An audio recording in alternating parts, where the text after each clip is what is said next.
Le 5 mai 2020, le pape François a nommé Jacques Asanvo-Aïwa, prêtre du diocèse de Grand Bassam, évêque auxiliaire de l'archidiocèse de Bouaké.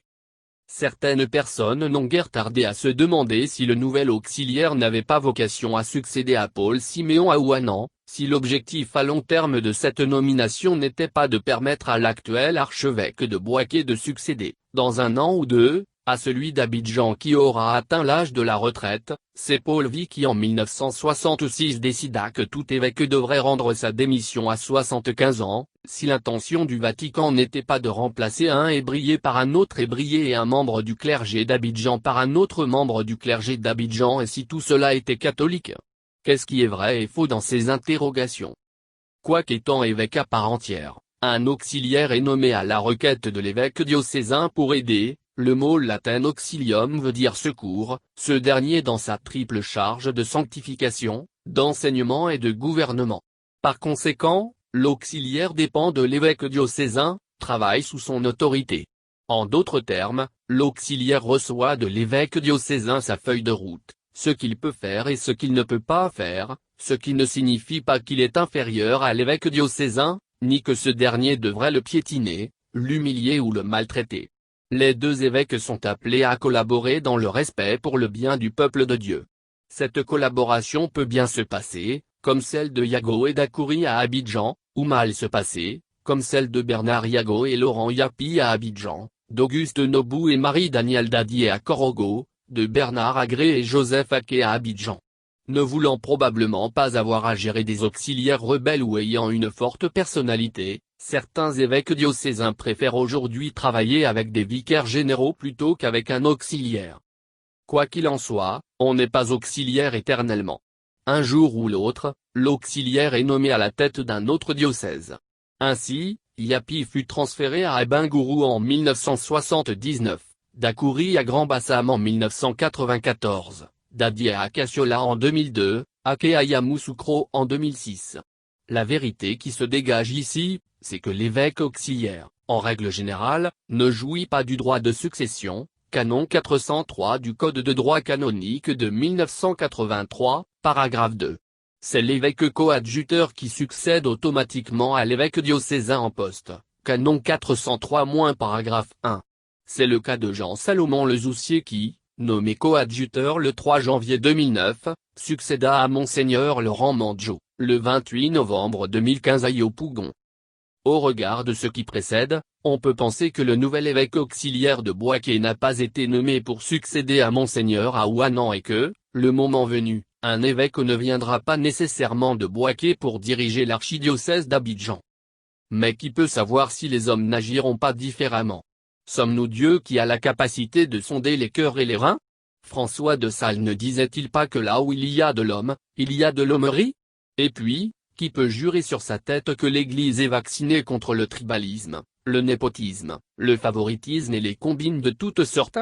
Dans l'histoire, tel ou tel pape ne nomma-t-il pas ses neveux cardinaux ou évêques? En 1999, le bamileke André Ouking ne fut-il pas rejeté avant d'être accepté à contre-cœur par les prêtres bêtis de Yaoundé? Nous devons donc rester vigilants et espérer que certaines personnes ne m'enœuvreront pas pour envoyer Aouanan à la place de Kutuatilde, car cela s'apparenterait ni plus ni moins à une confiscation du siège d'Abidjan par le couple ébrier-clergé d'Abidjan. Après le magistère de Yago, Agré et Kutuatilde, il serait souhaitable que l'archidiocèse d'Abidjan accueille un évêque qui n'appartienne pas à ce diocèse pour ne pas donner l'impression qu'il est la propriété privée du clergé d'Abidjan.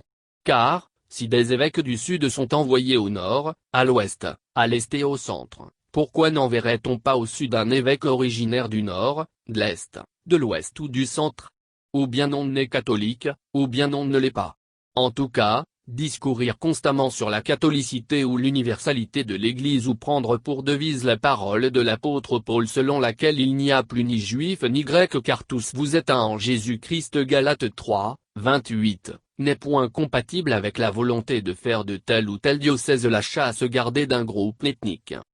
Par ailleurs, on voit que certains évêques sont nommés hors de leur diocèse d'origine, Boniface Ziri, Joseph Aké, Alexis Touabli, Gaspard Bebi, Ignace Bessi, Bruin Oyedo, Siméon Aouanan, pendant que d'autres sont nommés chez eux, Jean-Pierre Cutouatilde, Salomon Le Zoussier, Raymond Awa et Marcellin Quadio.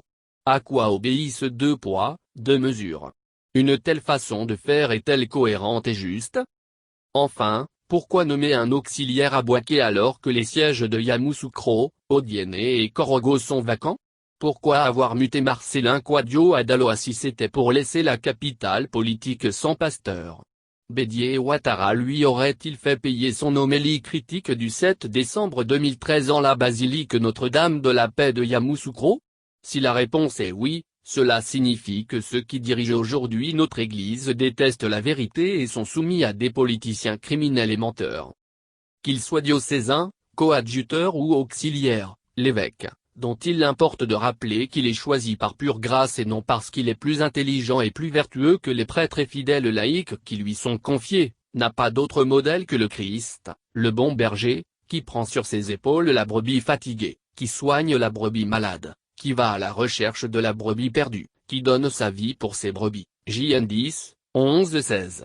Ce sont sur ces qualités du bon berger que le pape François s'appuya pour inviter les évêques nommés en 2019 à mener une vie simple, ce qui est un témoignage que Jésus nous suffit et que le trésor est constitué plutôt de ceux qui, dans leur pauvreté, représentent sa personne, à ne pas s'entourer d'assistants serviles, à ne pas aspirer à être confirmés par ceux qu'ils doivent confirmer, à faire des visites pastorales régulières car visiter, c'est rendre proche celui qui fait exulter de joie. www.lacroix.com Weblink.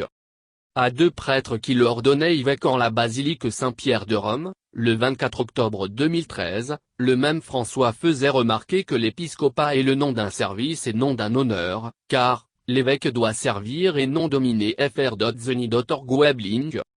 Les titres ronflants importent peu. Le plus important, c'est que le berger défende les brebis attaquées par un loup ou par un mercenaire. Lorsque notre pays fut lâchement attaqué et endeuillé par des mercenaires internes et externes, combien sont-ils, les bergers qui prirent sa défense en? Nos excellences, bishops, révérends, apôtres, prophètes et cheikh ont-ils protesté contre les injustices, brimades et violences qu'il a subies sous le règne de Ouattara?